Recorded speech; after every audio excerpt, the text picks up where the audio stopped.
কিরে? হ্যাঁ কেমন লাগছে? সুন্দর লাগছে। বলছি শোন না, আমরা একটু বাইরে চায়ের দোকানে গিয়ে বসি।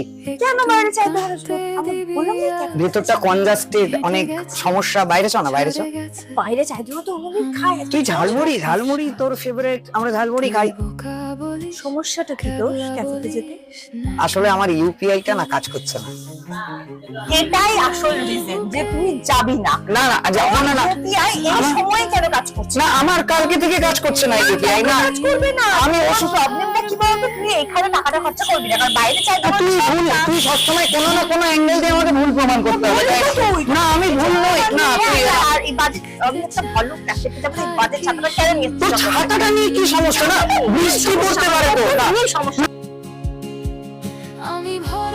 দেখুন, আমাদের এই ঝগড়াটা কন্টিনিউ হতেই থাকবে, বাট মানে এখন আপনাদেরকে যে ইনফরমেশনটা দেওয়া সেটা দিই। হ্যাঁ মানে আমাদের, হ্যাঁ না আমি বলছি আমাদের খুব তাড়াতাড়ি এপিসোড গুলো আসতে চলেছে আমাদের ওই টিভি চ্যানেলে। আপনারা চোখ রাখুন এবং আপনারা আমাদেরকে যেভাবে ভালোবাসা দিয়েছেন আগামীতেও সেইভাবে ভালোবাসা দেবেন, এবং আমাদের ঝগড়াটা কিন্তু কন্টিনিউ হবে। আর আপনারা সেই ঝগড়াটাকে এনকারেজ করবেন যাতে আমরা পরবর্তীকালে ঝগড়াটাকে আরো বাড়িয়ে নিয়ে যেতে পারি। চলুন, লাভ ইউ গাইস। সব এপিসোড গুলো দেখতে হবে। একদম একদম। বলতে পারে না তোর সাথে আমি আর কোনোদিনও এরকম করিস না।